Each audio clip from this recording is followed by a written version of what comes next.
नमस्कार guys, welcome YouTube my channel GK global travel expert में आपका स्वागत है। और आज फिर से मैं आपसे बात करने के लिए मिलने के लिए आई हूँ। देखिए, 2 दिन मेरा कोई व्लॉग आपको अपलोड नहीं हुआ है। उसका कारण था कि मेरा फ़ोन ख़राब हो गया था और कल ही मैंने मंडे को फ़ोन लिया है V50। और आज मैं देखो कितना प्यारा मौसम है और बहुत ज़्यादा आज बारिश हुई है। मैं आपको दिखाना चाहूँगी। देखो बारिश इतनी तेज़ हुई, मेरे यहाँ पार्क में बंदर भी हैं। देखो देखो बंदर हैं, देखो कैसे खेल रहे हैं ये देखिए।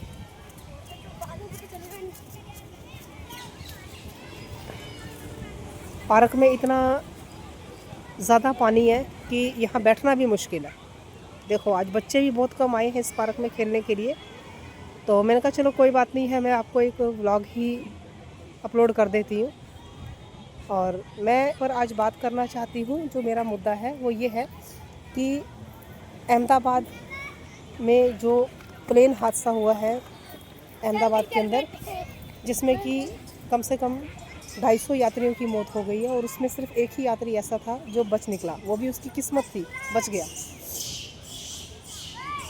और जो एरोप्लेन था उसमें कम से कम आप ये लगा लीजिए, सोचिए कि 1.5 लाख लीटर पेट्रोल था उसके अंदर। जब वो क्रैश हुआ है तो वो प्लेन के अंदर लोग तो मरे ही मरे, लेकिन जहाँ पर वो गिरा, चाहे वो किसी हॉस्टल पे गिरा, कहीं पर भी गिरा, किसी इंस्टीट्यूट पे गिरा, वहाँ पर भी जो लोग उस टाइम खाना खा रहे थे, बैठे बातें कर रहे थे, उनकी भी जान गई है। और मैं तो सिर्फ यही कहना चाहूँगी कि इस प्रकार की जो घटनाएं होती हैं ना, ये बहुत ही दर्दनाक घटना है, जिसमें कि लोगों का शरीर बिल्कुल जल गया था। और उसके बाद आपने ये देखा भी होगा कि अभी न्यूज़ में आया कि केदारनाथ में गौरीकुंड के पास एक हेलीकॉप्टर क्रैश हुआ, जिसमें 6 लोगों की मौत हो गई है। और लखनऊ एयरपोर्ट पे भी एक यान जो 250 यात्रियों को लेके जा रहा था, उसके भी टायर के पास कुछ चिंगारी सी निकली है। तो प्लीज़ मेरी रिक्वेस्ट है इंडियन एयरलाइंस के पूरे स्टाफ से और भारत सरकार से मेरी ये रिक्वेस्ट है कि वो इंडियन एयरलाइंस के जितने भी स्टाफ हैं उनको ये दिशा निर्देश दे कि आप किसी भी विमान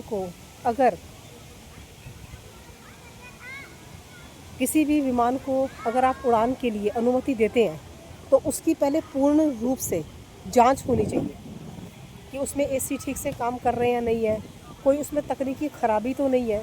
तभी उसको आप अनुमति दीजिए कि वो यात्रियों को ले जाए। क्योंकि अगर इस तरीके के हादसे हमारे देश के अंदर होते रहेंगे ना, तो इससे लोग क्या है कि डर जाएंगे। देखिए, एक आम इंसान 10-10, 15-15 हज़ार रुपये, 20-20 हज़ार रुपये, 1.5 लाख रुपये क्यों अपनी यात्रा पे खर्च करता है। जाते वो अगर कहीं जाना है, मैं बाहर की कंट्री का नहीं कहती हूँ, मैं भारत के अंदर ही, मान लीजिए मैं दिल्ली में हूँ, मुझे मुंबई जाना है तो मैं ट्रेन से भी जा सकती हूँ।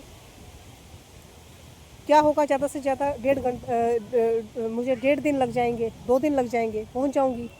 लेकिन अगर एरोप्लेन से जाऊँगी तो मुझे समय बहुत ही कम लगेगा। तो लोग सिर्फ एक समय के अभाव में, सिर्फ समय को बचाने के लिए ही और अपनी यात्रा को सुखद बनाने के लिए वो इंडियन एयरलाइंस को चुनते हैं, और कोई कारण नहीं है। लेकिन अगर इस तरीके के हादसे होंगे, देखिए सरकार तो 1-1 करोड़ रुपया फैमिलीज़ को दे देगी जो कि इस हादसे में मारी गई हैं। किसी के घर का एक ही बेटा था, किसी के घर में एक बेटा एक बेटी थे, पूरा परिवार ही उनका खाली हो गया। किसी की नई नई शादी हुई थी, एक एक घर से 2-2, 3-3 डेड बॉडीज़ भी गई हैं। उनकी शक्लें ही पहचान में नहीं आ रही थी, DNA उनका मैच करके उनकी फैमिलीज़ को डेड बॉडीज़ दी गई हैं।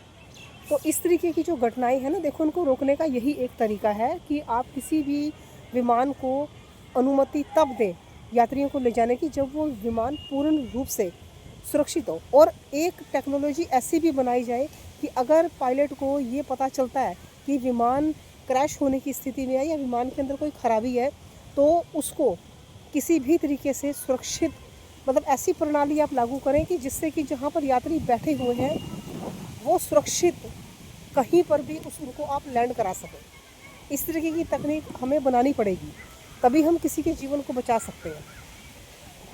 और दूसरी चीज़ ये है कि केदारनाथ में गौरीकुंड में जो हेलीकॉप्टर क्रैश हुआ है, देखिए वहाँ की जो इंस्ट्रक्शंस है मैं बहुत ज़्यादा पढ़ती हूँ कि जी अगर आपको सांस की प्रॉब्लम है यात्रा ना करें। 16 से 18 किलोमीटर लंबी यात्रा करनी पड़ती है और यात्रा सेफ़ होनी चाहिए। पानी आप अपने साथ रख के चलें, खाने पीने की चीज़ें लेके चलें, छाता लेके चलें।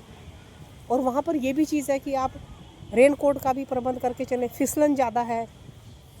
तो जब आप इतने इंस्ट्रक्शंस आप देते हैं ना, तो आप ये भी तो वहाँ पर देखें कि आपने मौसम ख़राब, जब आपको पता है कि मौसम ख़राब है, तो आपने ख़राब मौसम में हेलीकॉप्टर को कैसे ये परमिशन दे दी कि आप यात्रियों को केदारनाथ तक ले जाइए। आपको नहीं देनी चाहिए परमिशन। तो वहाँ जब आप कोई भी हेलीकॉप्टर की टिकट आप किसी भी यात्रा के दौरान अगर करते हैं किसी भी यात्री की, तो कम से कम वहाँ पर एक निर्देश ज़रूर होना चाहिए उनके फॉर्म में कि अगर बारिश है या कोई बर्फ़ पड़ रही है, बारिश है, ख़राब मौसम है, तो उस टाइम यात्रा आपकी रोकी जा सकती है। हेलीकॉप्टर की सुविधा आपको थोड़ा रोकी जा सकती है, जिससे कि कम से कम इस तरीके की घटना तो ना हो। बाकी मेरा जो ये विचार है, ये आपको कैसा लगा? आप अपना कमेंट मुझे प्लीज़, जो भी मेरी ये वीडियो आप देख रहे हैं ना, अपना कमेंट मुझे दीजिए, क्योंकि हो सकता है कि आपकी फैमिली का या मेरे परिवार का कोई पर्सन इंडियन एयरलाइंस से बाहर जा रहा हो। तो मुझे ये भी देखना है, क्योंकि सवाल मेरी अपनी फैमिली का भी है और आपकी फैमिली का भी है। इसीलिए मैं ये वीडियो अपलोड कर रही हूँ और आशा करती हूँ आप सभी बहुत अच्छे होंगे। और थैंक यू सो मच। और आज मौसम इतना प्यारा है, देखो बंदर भी से देखो आप कैसे नहा रहे हैं, ये देखो इनको भी मौसम में मज़ा आ रहा है। और अभी हवा चलने लगी है और तेज़ बारिश होने वाली है। और इसी के साथ मैं अपने व्लॉग को यहीं पर स्टॉप करती हूँ। ठीक है, देखो बंदर भी मज़ा ले रहे हैं मेरे आसपास, इनको ही मज़ा आ रहा है, देखिए आप।